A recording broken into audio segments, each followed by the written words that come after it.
Oh my god, there are so many fish.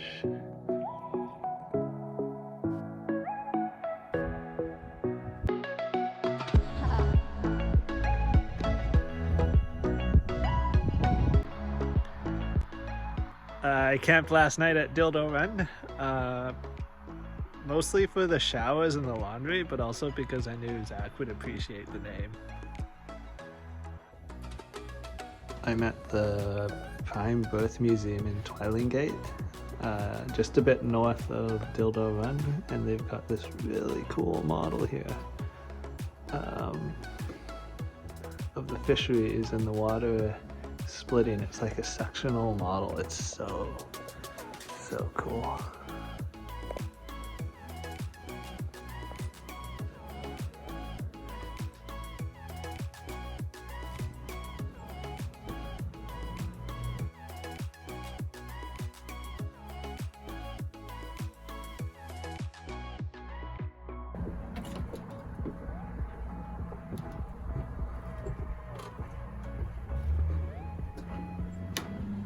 Whoa, that's cool.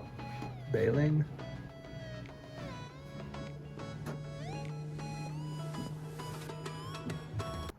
This is an oddly interesting museum. It's several buildings. First two buildings were kind of like a collection of objects and some photos, and then the third building was a gallery of photos of icebergs, which were quite beautiful.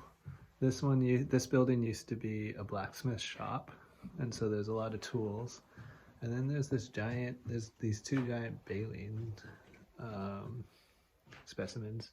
They also have two whale skeletons, I should say. So yeah, it's a really nice museum. It's really cool. This building smells like the ocean. Oh, that's why. Because they have cod here that they're actually salting. Interesting. They must have been showing someone how to salt cod. And then they also have this live video from under the water that's somewhere nearby, which is, wow, there's so many fish. That's pretty cool. Ooh, big fish. That's cool.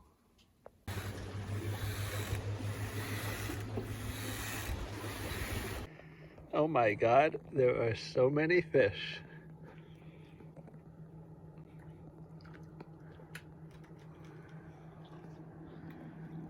That was just very unexpected. That is super cool. This museum kind of just makes me miss the West Coast, but more specifically just miss living by the water. I really like this part of Newfoundland, and I could very easily imagine having a summer home here. I don't think I would survive the winters, but it is a beautiful place in the summer.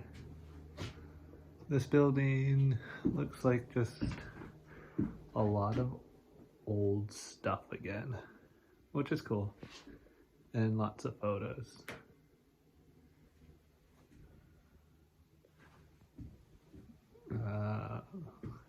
Looks like how they found a sei whale and then brought it back, and that's why that's the skeleton, one of the skeletons that's outside.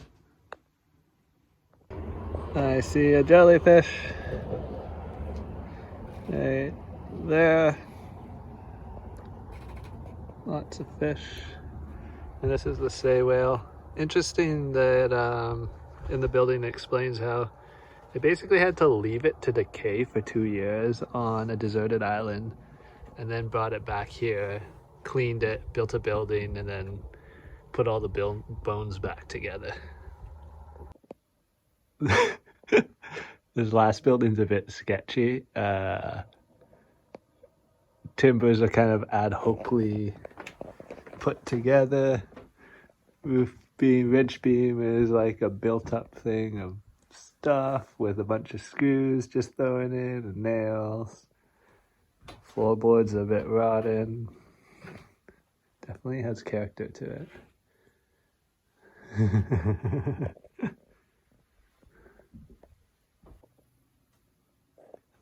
think I'd love to have a place like this where you're just building all these little buildings out on the water with these walkways between them, and in a beautiful location with lots of fish, lots of wildlife.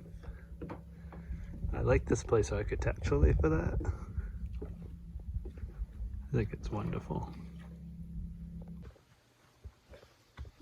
I'm at Boyd's Cove Biotech Interpretation Center.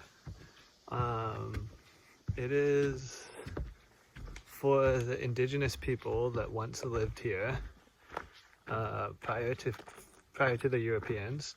What's kind of weird to me is that they are apparently generically related to the Ainu from Labrador and probably before that the Inuit.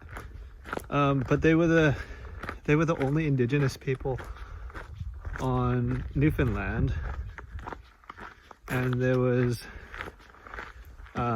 they became extinct when the Europeans eventually colonized the coast and pushed them inland, and they starved and they contracted disease, and then they kind of fought with the Europeans and died off.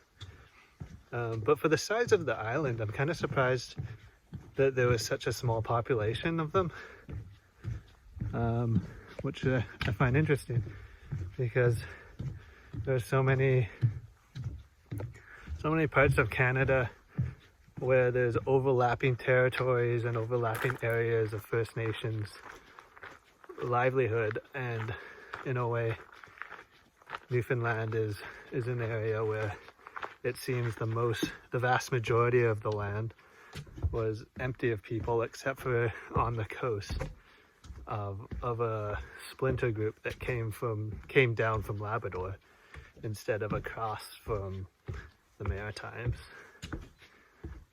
So they have a small interpretive center here. Not a whole lot of information because it seems the government is not funding any research. And then a trail to the site where there was a village. And so I'm walking that now, and I don't think there's much there.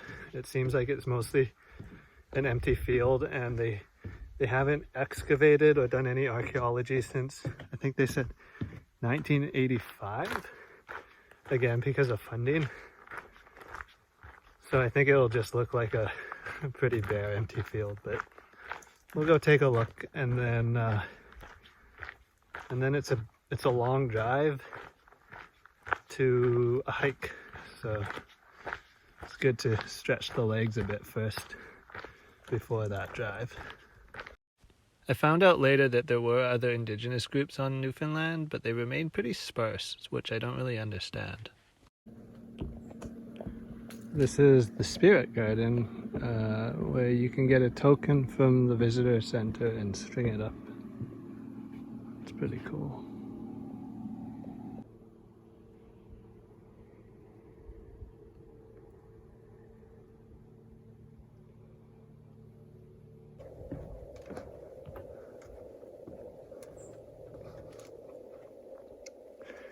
I gotta say, I really like this part of Newfoundland. I think because it's got so many islands and deep coves and inlets. It's kind of reminds me a bit of the West Coast, but the landscape here is just very beautiful, and all the sheltered inlets and coves seem like ideal places to have a summer home.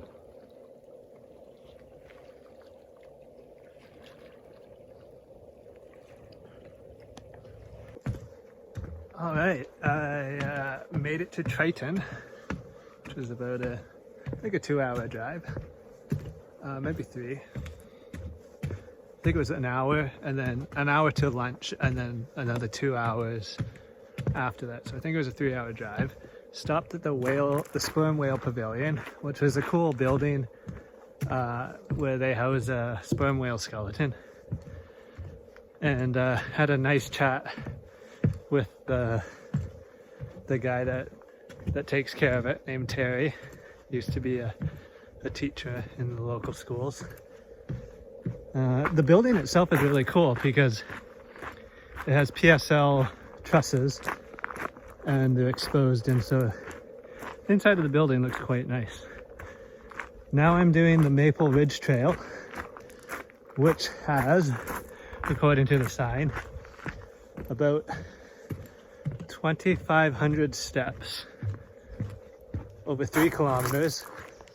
But this is the first of 3 hikes in this area. I'm not sure if I'm going to do the other 2 hikes. I think I'll do one of them. They should be short. They should be short trails to lookouts. So I'll probably do one, but maybe not both.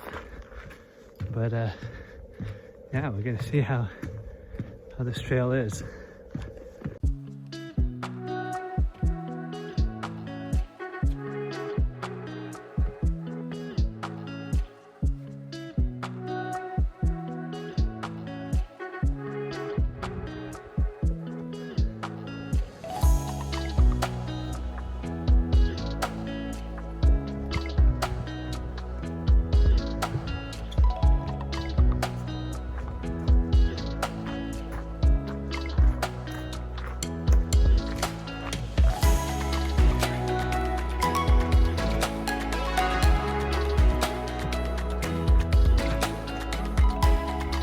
This is a mussel farm area.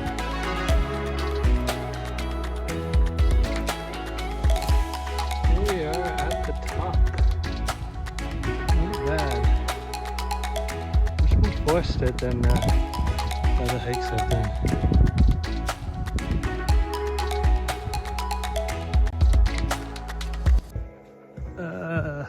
Not sure how this is gonna work out.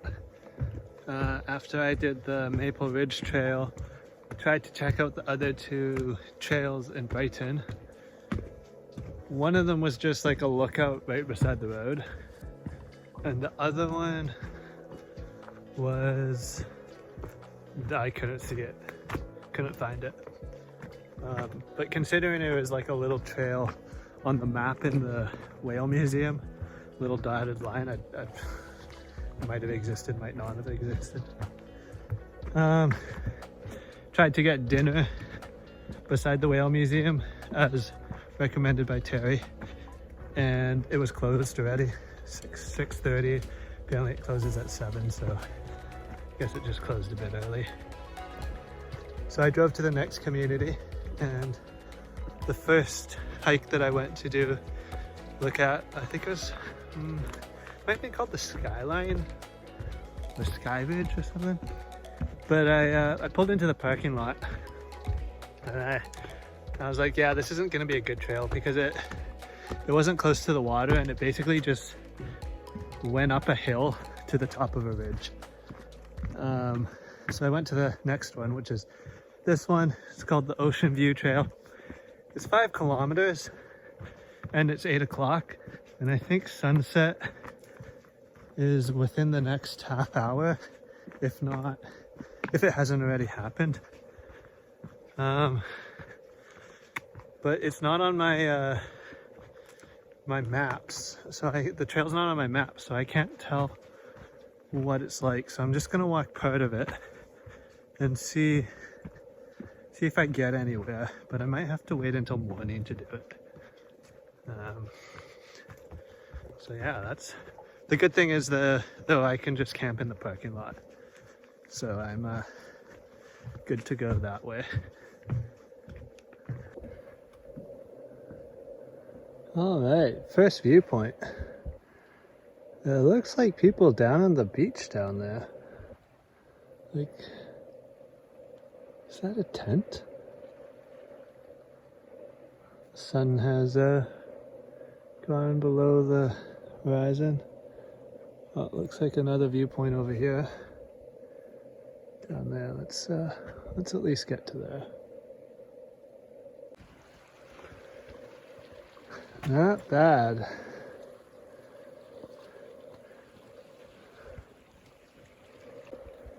And that's the last lookout. It's not too far. I'll go to it. As with all things Newfoundland, this trail advertises icebergs and whales. but that's only in the spring.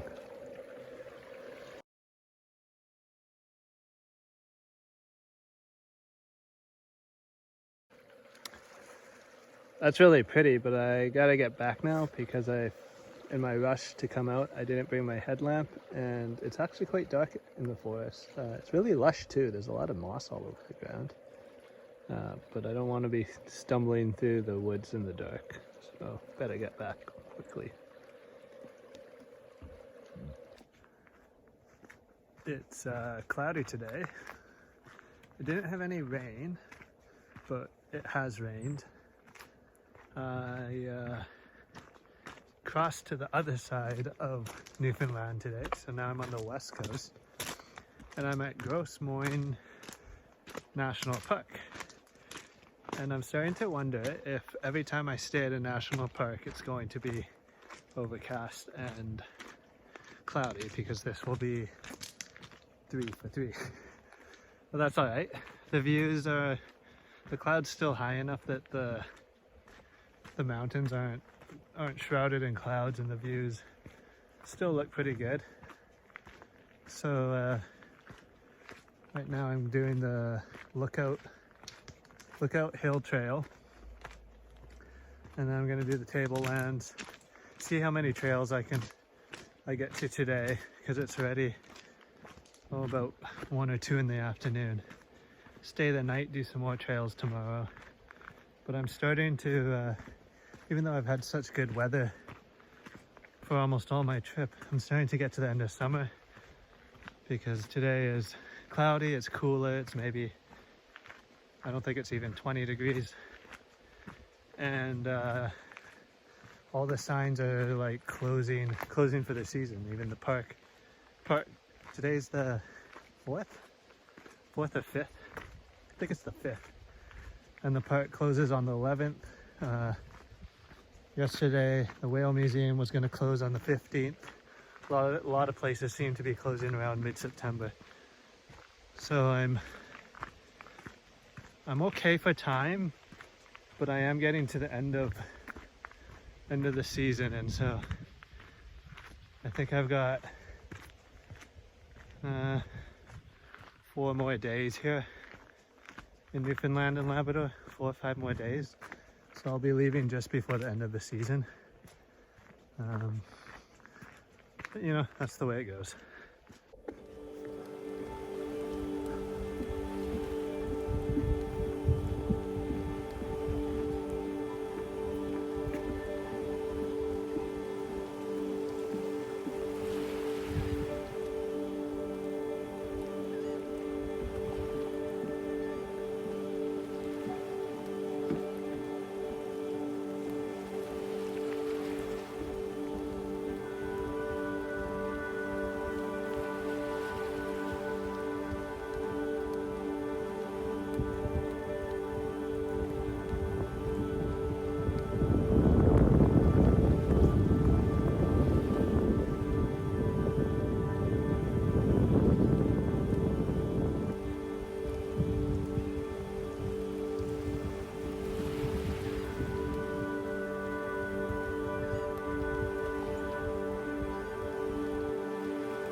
The Discovery Center here had a small exhibit on First Nations, and they had some birch bark canoes, some stuff on medicine plants.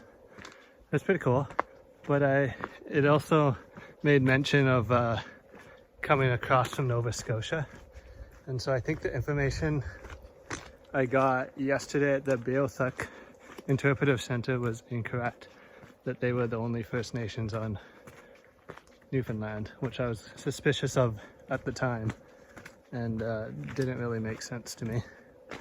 And so the Discovery Center here kind of confirmed to me what I suspected, that there were other First Nations on Newfoundland. There's some giant unimogs here, and the guy, just overheard the guy saying, "Oh, my favorite place is Vancouver Island."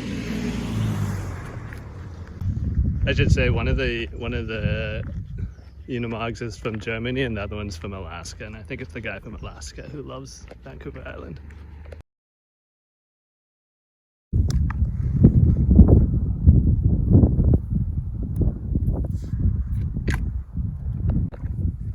So this is the Tablelands Trail, and the rocks here are oceanic crust and upper mantle, and mostly periodite. That is dark green and turns rust colored and crumbly when exposed to water and air. And that's what this is. So this is what it normally is, and then it gets this rusty brown when exposed to air. And this whole mountain is the crust.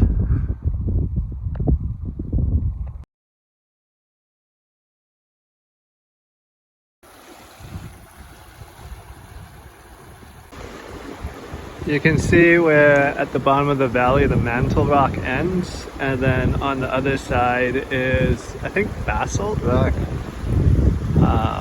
But it's covered in soil that plants can more easily grow on. The brown rock of the mantle is apparently full of heavy metals and very little phosphorus or nitrogen, so it makes it very hard for the plants to grow. I think there's more plants around here though because of the river. I'm not sure.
On to hike number 3, Berry Hill. It's a bit of a prominent, I think 130 meter high, I think it said, little mound of a hill on its own, so hopefully it has a good view of the top.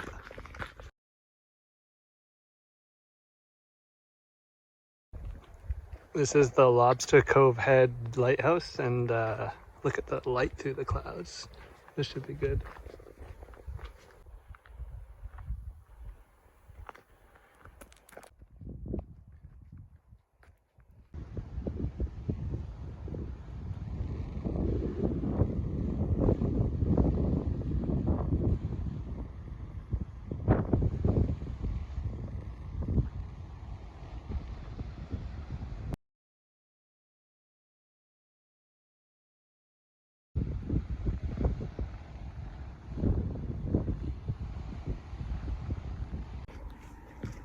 I've kind of rushed through the park. Not really rushed, just done a lot really quickly without lingering. I think it's because it's cloudy. There's just not much point in lingering. So, but this is the last spot, Western Brook Pond. Not sure I'm gonna actually do the hike because it's 1 to 2 hours. But I'm gonna take a look because it looked like there was a good photo op.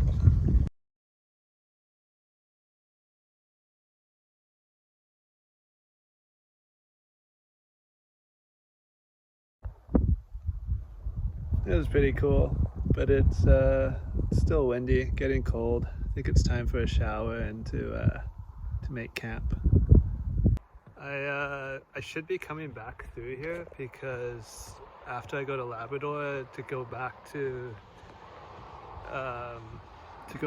Nova Scotia via Port Au Prince, I have to come back down this road. So hopefully I get a second chance at seeing this park, and fingers crossed it'll be sunny that time. But we'll see. It'll be in a few days. We'll see how it goes. Thanks for watching. Please like and subscribe to help grow the channel.